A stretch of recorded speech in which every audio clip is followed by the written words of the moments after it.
Père, je célèbre ton nom, je m'abandonne entre tes saintes mains. S'il te plaît, par ta grâce, parle-nous profondément. Bénis-nous profondément. Vois les cœurs, les soupirs, Seigneur, réponds à ces soupirs au nom de Jésus-Christ. Amen. J'aimerais dire, mes amis, pour commencer, bienvenue à ECV. Yes, bienvenue à ECV, bienvenue vraiment dans la famille des vainqueurs où Dieu forme des disciples, un peuple au travers du brisement, de l'enseignement du Saint-Esprit. Et il nous prépare à impacter notre temps et notre génération. Et je crois que cela est ton partage au nom de Jésus. Nous avons décidé de quitter le monde et de venir à lui et de le servir sérieusement. Et je crois que ta vie ne restera pas la même après ce culte. Si Dieu, mes amis, pouvait nous montrer ce qui se passe dans l'invisible lorsque nous sommes en prière, lorsque nous sommes plusieurs en prière ou seuls en prière, je pense que beaucoup feront de la prière leur vie. C'est pour ça qu'on parle de la vie de prière. On parle de la vie de prière parce que c'est toute une vie. C'est toute une vie. Et la prière doit être ta vie également. Tu dois prier tout le temps. Tu dois prier sans cesse. Tu dois prier le matin, le soir, à tout moment. La Bible parle de Daniel qui priait le matin, à midi et le soir. La Bible parle de plusieurs personnes, même de Jésus, lorsqu'il faisait encore nuit. Jésus priait tout le temps. Et je crois que si Dieu nous ouvre les yeux pendant la prière, il y a beaucoup de choses que tu arrêteras de dire. Il y a beaucoup de choses que tu arrêteras de faire. Il y a beaucoup de choses que tu commenceras à faire. Alors, au travers de cet enseignement, nous allons montrer ce qui se passe lorsqu'on prie. Au travers de cet enseignement, nous allons essayer de démontrer, pendant qu'un peuple de Dieu élève la voix, pendant qu'un juste élève la voix, il y a des impacts qui ont lieu dans le monde des esprits. La Bible dit dans Jacques 5 au verset 16, « Confessez vos péchés les uns aux autres et priez les uns pour les autres afin que vous soyez guéris. » Pause. Là, il met un point et il dit, « La prière fervente du juste a une grande efficacité. » Dans ce domaine-là, il était en train de parler de quoi? De la guérison des péchés. Il dit, confessez vos péchés les uns les autres et priez les uns pour les autres afin que vous soyez guéris. Amen. Mes amis, vous le savez mieux que moi que le péché tient beaucoup de gens. Le péché rend esclave beaucoup de gens. Le péché s'attache au cœur, à la peau, aux âmes, aux gens comme la lèpre. Le péché rend les gens inefficaces devant leurs défis et devant leur destinée. Mais nous ne sommes pas en train de parler du péché, mais la Bible est en train d'expliquer que la prière ôte le péché. Amen. Et la Bible ne s'arrête pas là, elle dit que la prière du juste a une grande efficacité. Et c'est ce que nous allons essayer de démontrer. Je prie qu'après ces enseignements, que tu crois en ta vie de prière. Amen. Que tu crois que lorsque tu pries, il y a un homme qui dit, s'il y a un homme pour prier, c'est qu'il y a un Dieu pour exaucer. S'il y a un homme pour prier, c'est qu'il y a un Dieu pour entendre. Et ce que j'aime, c'est que lorsqu'on prie, c'est comme un parfum de bonne odeur qui monte devant lui et le Seigneur accomplit des choses. Cet après-midi, lorsque tu iras prier, après mon enseignement, lorsque tu iras prier, prie avec l'assurance que tu es entendu et que tu crées des dégâts dans le monde des esprits. La prière du juste a une grande efficacité. Quand tu pries, tu dois avoir confiance, ça tu le sais. Il y a un grand travail pendant que tu pries. Je suis vraiment je vais introduire tout mon thème. Je vais tout introduire là. Quand tu pries, il y a une grande efficacité.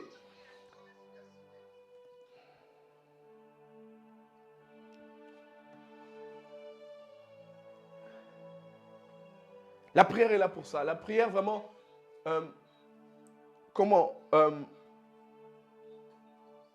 la Bible vient de dire que la prière a une grande efficacité Et il y a des enjeux incroyables derrière les prières. Il y a des enjeux incroyables. On est en train de parler là, on a parlé de juste qui est guéri. On a parlé des gens qui est guéri. Il y a des enjeux économiques. Par la prière, tu peux faire transférer de l'argent dans un compte, dans des comptes, au travers de la prière.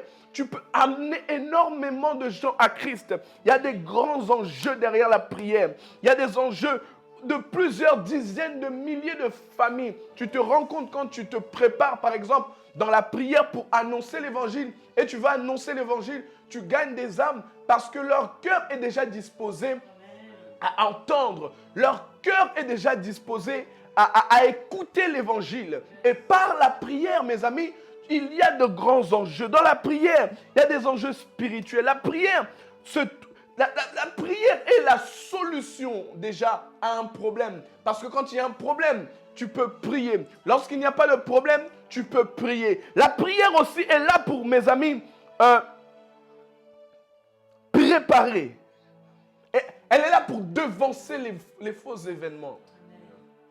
Lorsque les événements mauvais veulent arriver dans ta vie, quand tu as une vie de prière, tu devances cela.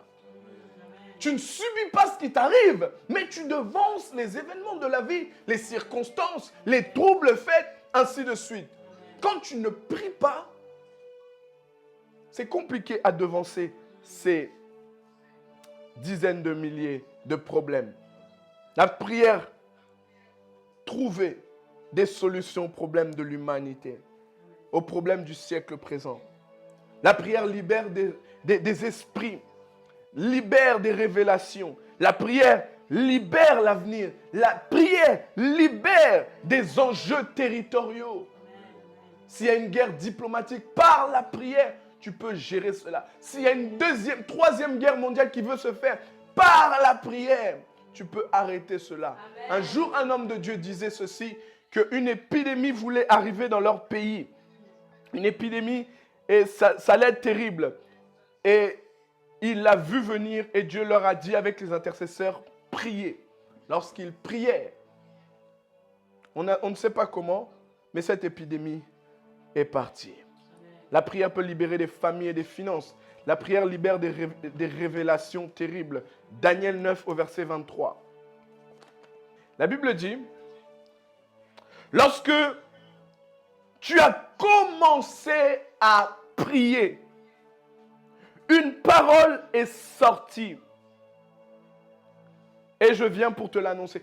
Au moment où tu as commencé à prier, une parole a été libérée du trône. C'est pour ça, mes amis, priez. Vous ne voyez pas que lorsque vous priez, une parole est libérée quelque part de Dieu. Lorsque vous priez ou vous demandez à Dieu, Dieu a déjà libéré. Mais regardez ce qui se passe. Il dit, lorsque tu as commencé à prier, une parole est libérée et je suis venu pour te l'annoncer. D'accord?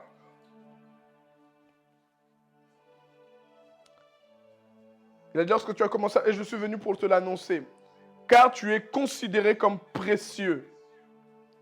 Et tous ceux qui sont précieux, c'est les justes. Il dit, sois attentif à mes paroles et comprends la vision.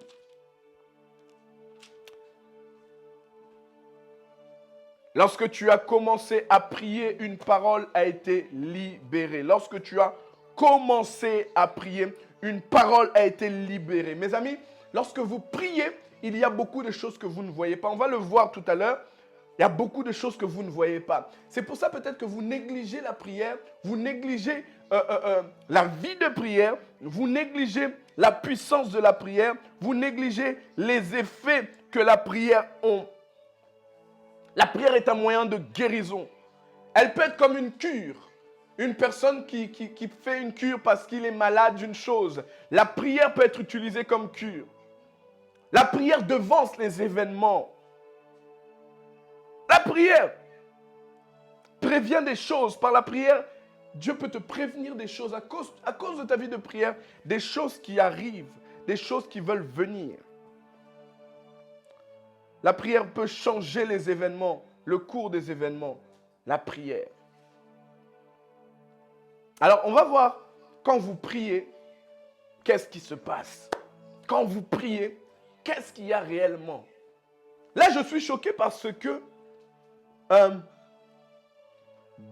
l'ange Gabriel va dire à Daniel, au moment où tu as commencé à prier, une parole est libérée du trône.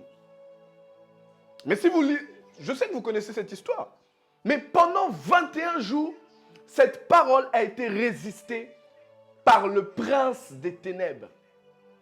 Pendant 21 jours, il y avait un combat dans le monde spirituel. Il dit, il a fallu que Dieu le Père libère l'archange Michael, qu'il vienne en guerre encore contre Satan, afin que le prince du monde des ténèbres libère cette parole pour que Daniel puisse la recevoir.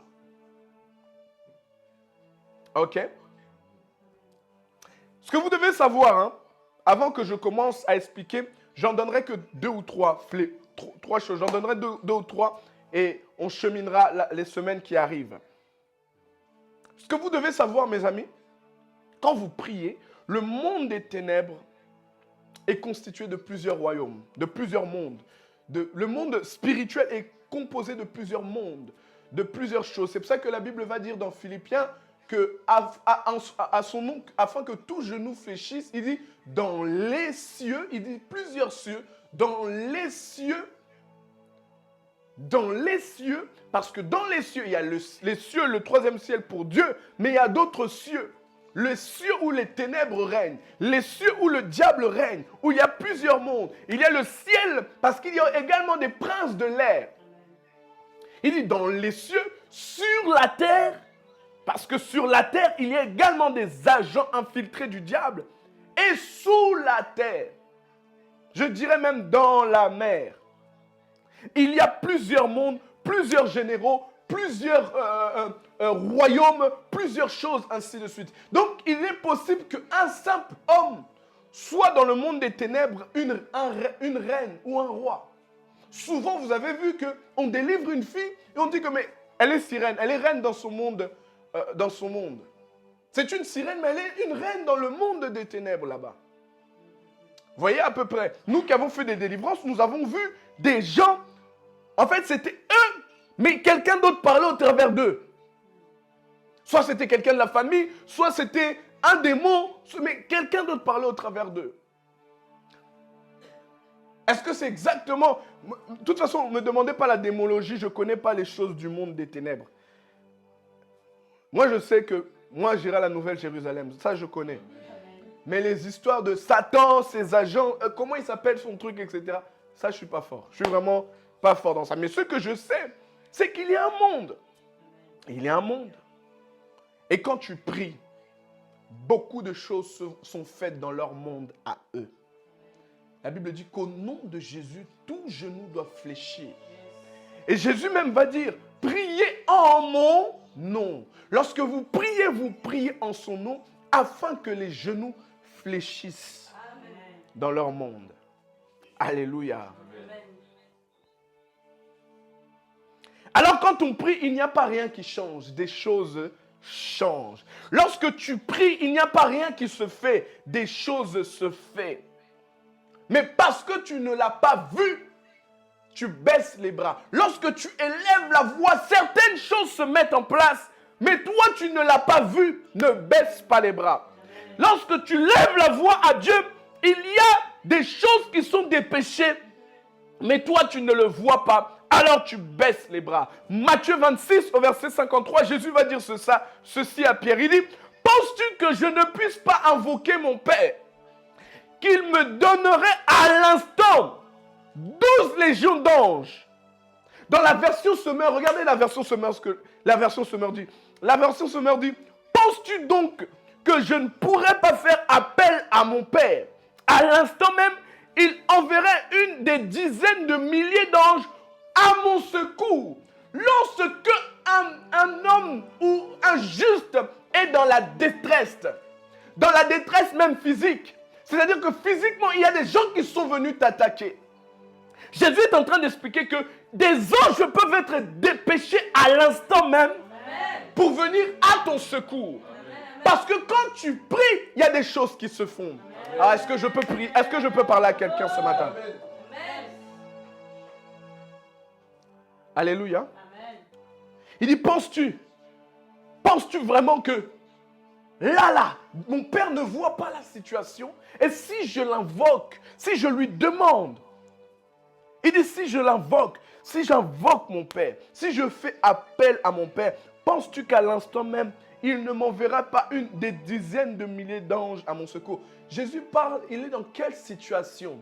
Il est dans une situation où des armées terrestres, non célestes, mais terrestres, influencées par des armées démoniaques, influencées par les ténèbres, sont venues l'arrêter.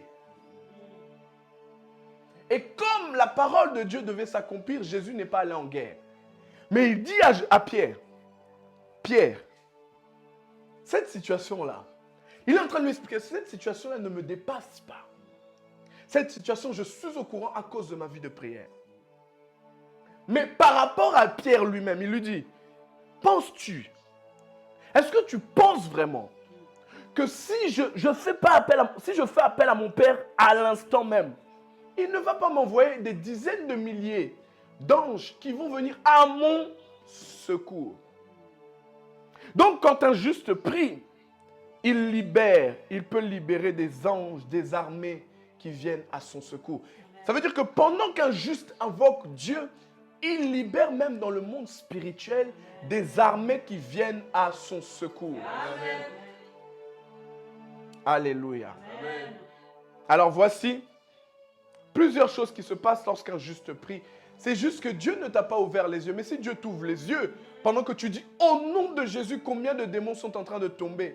Pendant que tu dis au nom de Jésus, combien le monde des esprits sont paniqués? Pendant que tu dis au nom de Jésus, combien des frappes, je dis bien des frappes célestes se font, des obus descendent, des cas graves sont en train de se faire. Parce qu'un juste est en train d'élever la voix et il est en train de prier. Luc 18 au verset 1 à 8, la Bible dit ceci.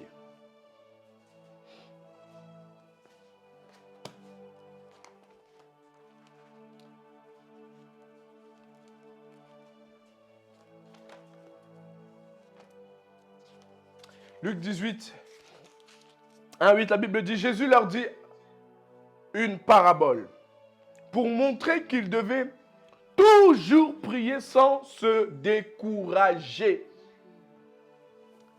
Il dit, ils devaient toujours prier sans se décourager. Il a dit, il y avait dans une ville un juge qui ne craignait pas Dieu et qui n'avait d'égard envers personne. Il y avait aussi cette vieille veuve qui venait lui dire, rends-moi justice contre ma partie adverse. Pendant longtemps, il refusa, mais ensuite, il se dit, même si je ne crains pas Dieu et que je n'égare envers personne, puisque cette veuve me fatigue. Note le mot fatigue. Une personne qui persévère dans la prière, une personne qui prie fatigue. Ou je vais vous l'expliquer pendant mes enseignements, mais il est en train de rendre inefficace le monde, là, le royaume des ténèbres qui sont en train de l'attaquer. Il dit, cette veuve me fatigue. Pourquoi elle le fatigue? Oh my God. Pendant que tu pries, tu es en train de fatiguer ton adversaire. Oh. Toi, tu vois seulement le travail qui t'a enlevé. Toi, tu vois seulement le manque de travail que tu n'as pas. Mais pendant que tu pries, tu es en train de le fatiguer. La Bible dit ceci. Puisque cette veuve me fatigue, je vais lui rendre justice afin qu'elle ne vienne pas sans cesse me déranger. Le Seigneur ajouta, écoutez ce que dit le juge injuste. Et Dieu ne fera-t-il pas justice à ceux qu'il a choisis et qui crient à lui jour et nuit? Les fera-t-il attendre? Je vous le dis, il leur fera justice rapidement. Mais quand le Fils de l'homme viendra, trouvera-t-il la foi sur la terre? Alléluia. Cette vieille Cette vieille femme était en train de fatiguer le juge. Le juge ne craignait personne. Le juge ne craignait pas Dieu. C'était lui qui devait rendre justice. Imaginez-vous, la personne qui doit rendre justice est un mauvais, est un méchant. Elle ne craint même pas Dieu. Donc ne lui dit même pas, tu vois ce qu'on sème, on récolte. Ne lui dis pas ça parce que ça lui fait pas mal. Ne lui dis pas, il y a un Dieu au ciel qui peut te faire, qui peut te rendre, te frapper. Ne lui dis pas ça. Lui, son problème, ce n'est ni toi ni Dieu. Lui, son problème, c'est lui-même. La Bible dit que elle devait avoir justice. Mais cet homme, pendant longtemps, il ne la laissait pas. Et la Bible dit qu'elle venait sans cesse, elle continuait à prier. Pendant qu'elle continuait à prier, pendant qu'elle continuait à lui demander, pendant qu'elle continuait à soupirer, à réclamer son dû, elle le fatiguait.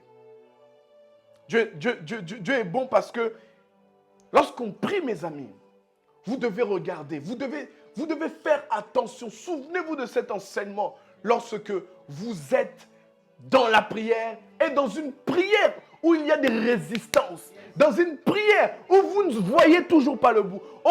Dieu l'a expliqué, on l'a lu au travers de Daniel. Au moment où tu lèves la voix, il y a déjà quelque chose qui se fait dans le monde des esprits.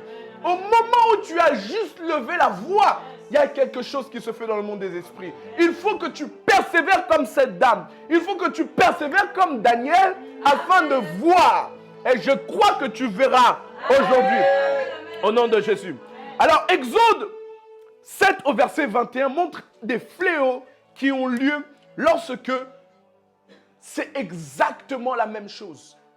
Moïse, Dieu lui dit, Moïse, tu vas faire sortir le peuple d'Israël de l'Égypte. Tu vas les faire sortir, tu vas les amener dans la terre promise. Et Moïse va les chercher. Mais un homme qui était là comme juge de ce pays résistait à Moïse, résistait à la volonté de Dieu, résistait à la justice. Cet homme-là est devant et il dit que le peuple ne peut pas sortir de ce pays. Or, Moïse doit faire sortir ce peuple. Alors Moïse va prier. La Bible dit, tends ta main. La Bible le dit, tends ta main. Dieu va dire à Moïse, tends ta main et frappe et parle sur les eaux. Parce que je te fais Dieu, parle sur les eaux. Pendant que une personne, un juste est en train de prier. Voici ce qui se passe. La Bible parle dans Exode. J'aurais besoin de quelqu'un qui va lire à chaque fois. Sinon, je vais chercher des versets à chaque fois. Exode 7, 20 à 21. Exode 7, 20 à 21. La parole. Amen. Moïse et Aaron firent ce que l'Éternel avait ordonné. Un peu plus fort, s'il te plaît. Aaron leva la verge et il frappa les eaux qui étaient dans le fleuve, sous les yeux de Pharaon et sous les yeux de ses serviteurs. Et tous les eaux du fleuve furent changées en sang. Et il a fait quoi? Recommence. Aaron. Juste là, cette partie. Et les yeux de ses serviteurs, tous les eaux du fleuve furent changées en sang. Juste avant ce qu'il a fait. Pourquoi il a fait? Comment il a fait pour que ça change en sang? Il frappa les eaux qui étaient dans le fleuve. La Bible dit, voilà, merci. Il frappa les eaux qui étaient dans le fleuve. C'est dans sa prière, il a tendu la main. Il a tendu la main et il frappa les eaux. Pendant qu'il frappa les eaux changeaient en sang.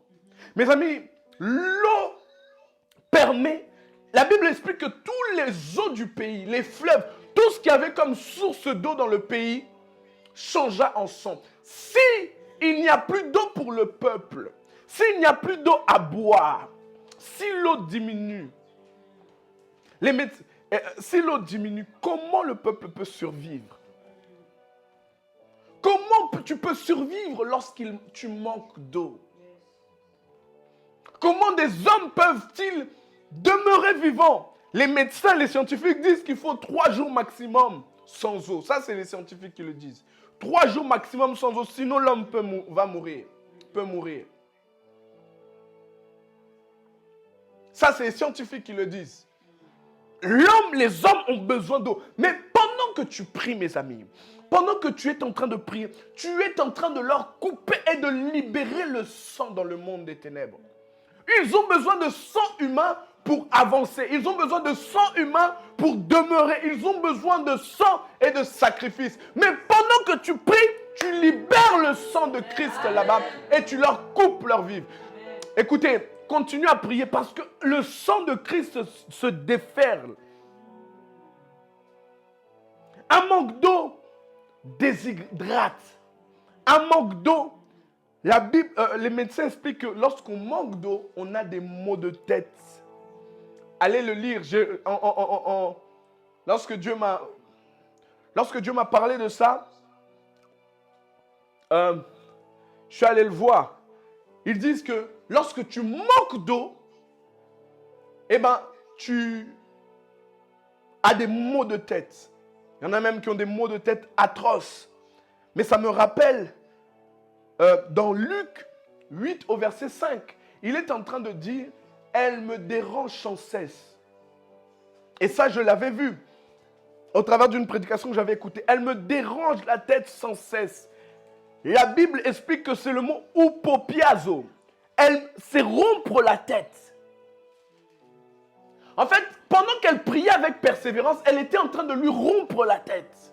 Elle était en train de lui faire mal à la tête. Elle était en train de lui secouer la tête. Pendant que tu pries, mes amis, dans leur monde, ils n'entendent pas une voix, mais des dizaines de voix qui les agacent.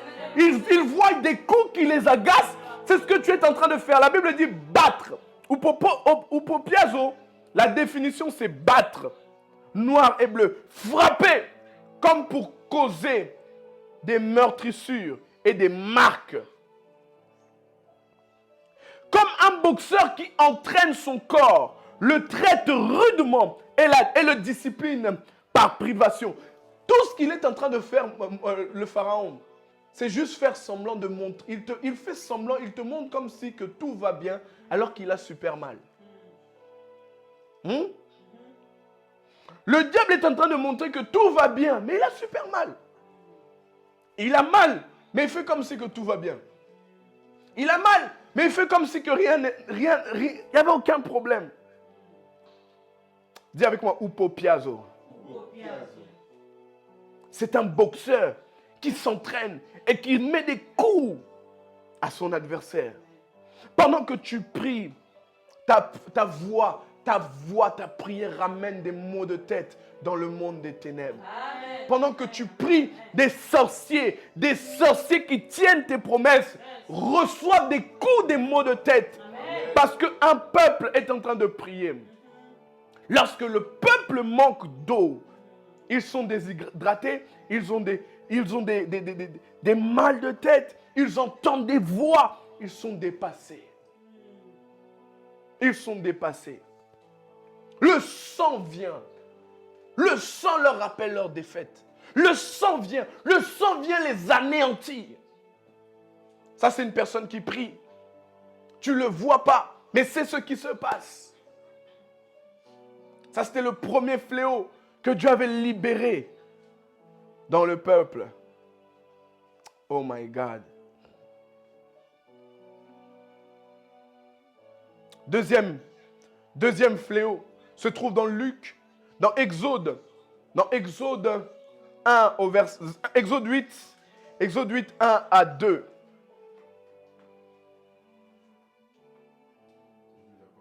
L'Éternel dit à Moïse, dis à Aaron, tends la main avec ton bâton sur les rivières, les ruisseaux et les étangs, et faisant monter les grenouilles sur l'Égypte. Aaron tendit sa main sur les cours d'eau d'Égypte, et les grenouilles en sortirent en recouvrirent l'Égypte. Alléluia, recommence. Il dit, tends la main. Ça, c'est la prière. Il dit, tends la main. Après. Tends la main avec le bâton sur les rivières, les ruisseaux et les étangs, et faisant monter les grenouilles sur l'Égypte. Aaron tendit sa main sur les cours d'eau de l'Égypte, et les grenouilles en sortirent et recouvrirent l'Égypte. Les grenouilles en sortirent et recouvrirent l'Égypte. Psaume 78, 45. Psaume 78, 45. David va expliquer cette histoire. Il avait envoyé contre eux des mouches venimeuses qui les dévoraient, des grenouilles qui leur apportaient de la dévastation. Les grenouilles apportaient la dévastation. Pendant que tu es en train de prier, toi tu ne sais pas parce que tu ne le vois pas, mais tu es en train de ramener une dévastation totale. La Bible explique ce mot-là. Il est en train de parler de détruire, de destruction. Il est en train de parler de corrompre, de décadence, de pille, de ruine. Pendant qu'un peuple injuste est en train de prier, lui, il ne le voit pas. Parce que lui, il prie dans le visible. Mais dans l'invisible, des choses se font. Des anges sont dépêchés. Des archanges sont dépêchés. Ils viennent, ils corrompent les gens. Ils touchent dans les familles. Ils touchent dans les maisons. Ils touchent dans leur royaume. Et dans leur royaume, c'est terrible. Vous êtes avec moi? Amen. Dis avec moi quand je prie. Non, tu ne l'as pas bien dit. Dis avec moi quand je prie. Et non, écris-le mon ami. Écris-le quand je prie. Quand je prie, j'amène la destruction. j'amène la destruction. Vous savez même pas, parfois ils ont préparé des choses pendant 1 mois, pendant 2 mois, ils ont préparé des choses. Mais toi, tu viens, tu pries, tu détruis ce qu'ils ont préparé. Amen. Parfois, ils ont besoin de je ne sais quoi, ils ont préparé. Et il y a une confusion qui rentre à cause de toi. La prière amène des destructions, des pertes. Pendant que tu pries, tu causes des pertes. Dans le monde des esprits, c'est ce que Dieu a fait. C'est ce que Dieu a fait. En fait, à Sodome, lorsqu'ils étaient en train de bâtir comment ça s'appelle, Babel, la tour de Babel, Dieu a amené la confusion dans leur camp. Dieu a amené la confusion. Et ils ne parlaient plus le même langage. Pourquoi ça? Parce que, mes amis, s'ils continuent à parler le même langage, cela allait être terrible pour la suite. Ils voulaient insulter Dieu. Alors, ils ont amené la destruction. C'est ce que Élisée a fait. Ses ennemis étaient venus. Il a prié qu'ils ont les yeux fermés, que la confusion vienne. Et il les a amenés quelque part d'autre. Tu ne sais pas quel adversaire est dépêché pour venir vers toi. Tu ne sais pas combien ils sont dépêchés pour venir vers toi. Dieu te réveille la nuit et te dit, prie. Parce qu'il a vu ce que tu n'as pas vu. Mais tu ne pries pas.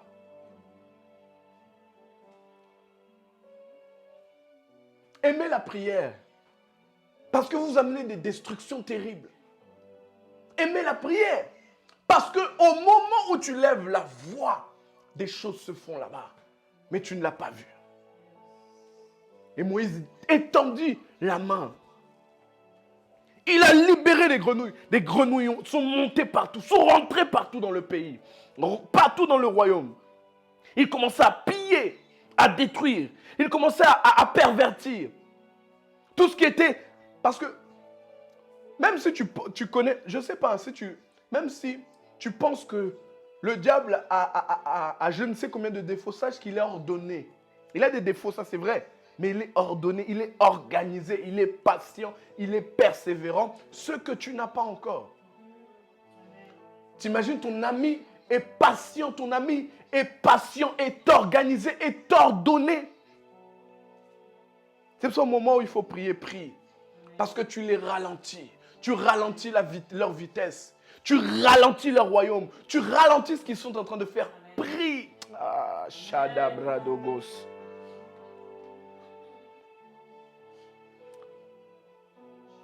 Regarde Psaume 105, verset 30, ce qu'il dit. Aujourd'hui, je te mets l'eau à la bouche pour ce que Dieu veut dire pendant qu'on prie, ce qui se passe. Amen. Tu n'as pas idée du moment où tu lèves la voix de l'autorité que tu as dans le monde des esprits. La Bible dit, je vous ai donné le pouvoir de marcher sur les scorpions et sur les serpents. Amen. Psaume 105, 30, s'il te plaît. Le pays a pulpé de grenouilles jusqu'à la chambre de leur roi. Jusqu'à la chambre du roi. Jusqu'à dans son intimité. Les choses étaient détruites. Jusqu'à dans sa maison. Les choses commençaient à se corrompre.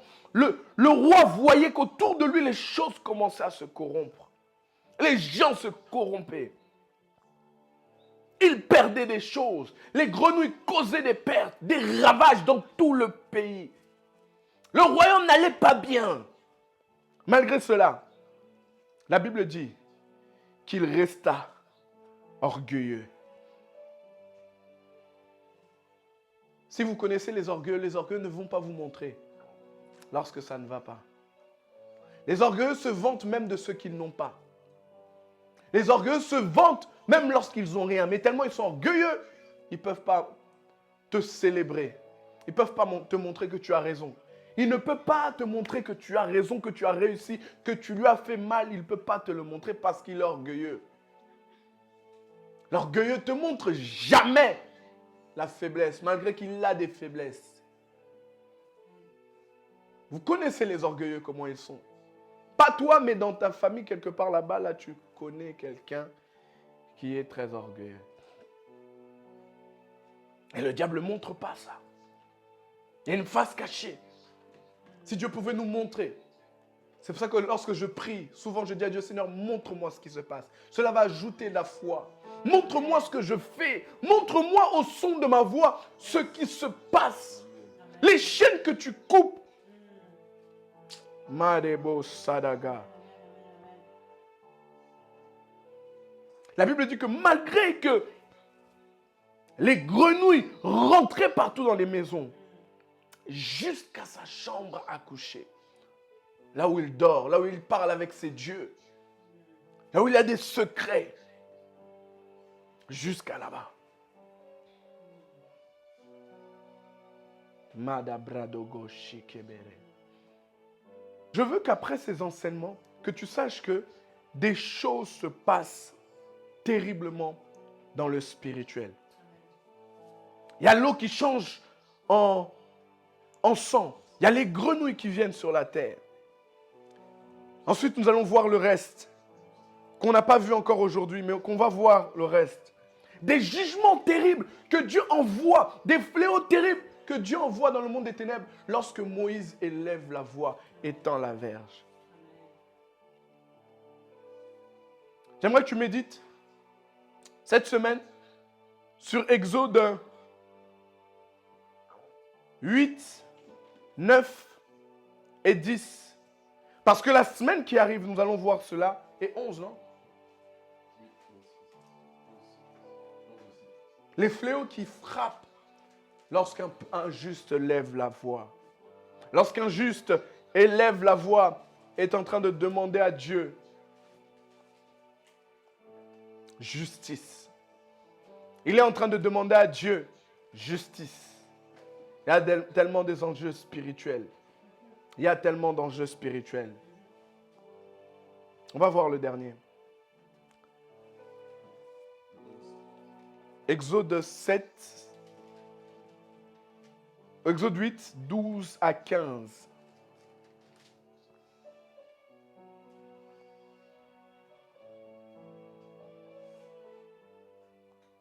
L'Éternel dit à Moïse, dis à Aaron, tends ton bâton et frappe la poussière de la terre. Elle se changera en moustique dans toute l'Égypte. C'est ce qu'ils firent. Aaron tendit la main avec son bâton et frappa la poussière de la terre. Elle fut changée en moustique et sur les hommes, sur les animaux. Toute la poussière de la terre fut changée en moustique dans toute l'Égypte. Les magiciens envoyèrent leurs sortilèges pour produire des moustiques. Alléluia. Vous savez, il y a plusieurs sortes de moustiques. Et lorsque les moustiques arrivent, il y a... Vous savez, vous connaissez ce moustique-là qu'on appelle chikungunya, je crois. Ah, celui-là, faut pas qu'il te pique. Lorsqu'il te pique, il amène des maladies terribles. Alléluia. Alors, on va méditer sur ça toute cette semaine. On va méditer sur ce qui se passe lorsqu'on lève la voix vers Dieu pour prier. Là où tu es, prépare-toi, nous allons prier et remercier Dieu. Nous allons dire merci à Dieu parce qu'il nous a parlé ce matin. Aujourd'hui, c'était vraiment l'introduction de mon enseignement de ce qui est dans l'invisible et qu'on ne voit pas. Aujourd'hui, c'était l'introduction de l'enseignement concernant l'invisible, de ce que Dieu se prépare à faire et qu'on ne voit pas.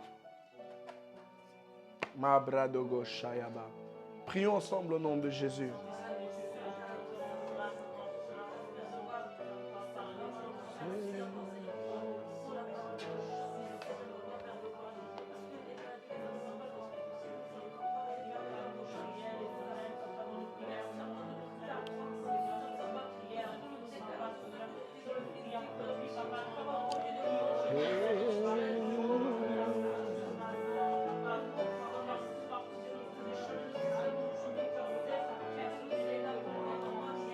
Karabadabada dorobosh.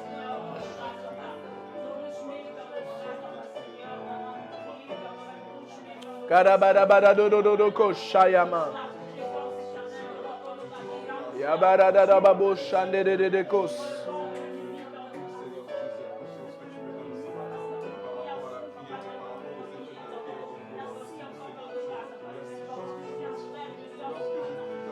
Rabababo shandayaba.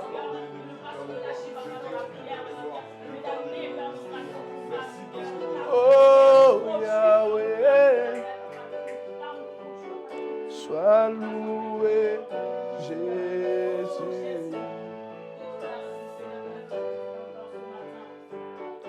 Oh Yahweh, oh Yahweh.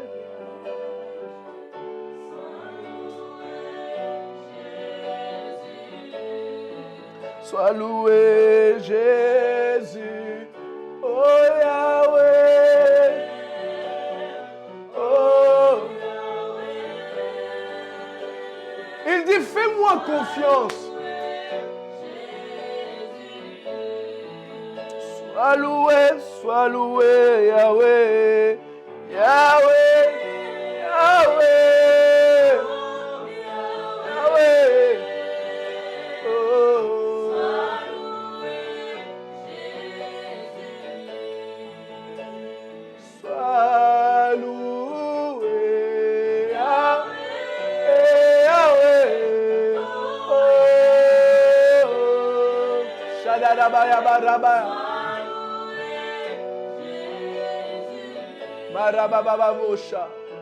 Lorsque Dieu dit la prière du juste, non, Jacques le dit, mais je crois que c'est Dieu qui le dit au travers de Jacques. Il dit la prière du juste a une grande efficacité.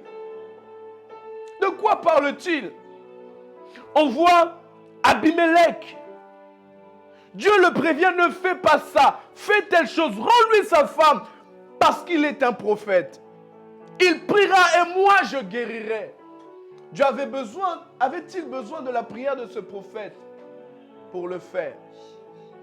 Qu'est-ce qui se passe lorsque un juste élève la voix, et dans le monde des ténèbres et dans le monde spirituel? Pourquoi Dieu attend-il que Jésus lève la voix pour libérer des dizaines de milliers d'anges? Aujourd'hui, ce matin, je veux apprendre à te faire confiance lorsque je prie. Je veux apprendre à te faire confiance lorsque tu me parles. Je veux apprendre à te faire confiance lorsque je suis à genoux, au moment où je me mets à genoux. Père, tu m'entends? Eh Yahweh, sois loué. Sois loué, sois loué, sois loué. Yahweh. Oh. Sois loué. Oh Yahweh. Yahweh.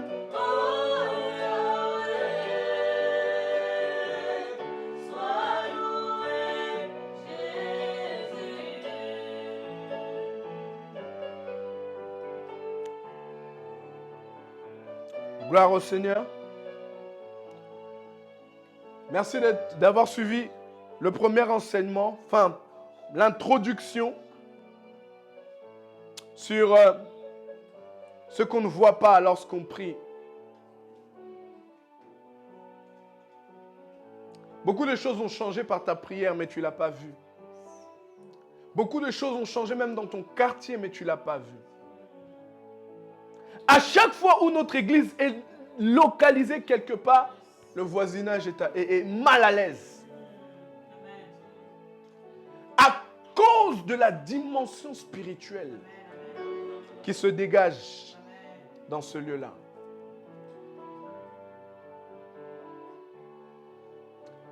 Le monde spirituel a eu des dégâts par le son de ta voix. Et ça, il faut que tu le crois. La semaine qui se passe, prie avec conscience que tu es en train d'amener des dégâts. Nous allons en parler. Pour ceux qui veulent participer et bénir le Dieu qui travaille en ce lieu, et bénir même Dieu pour servir Dieu, il y a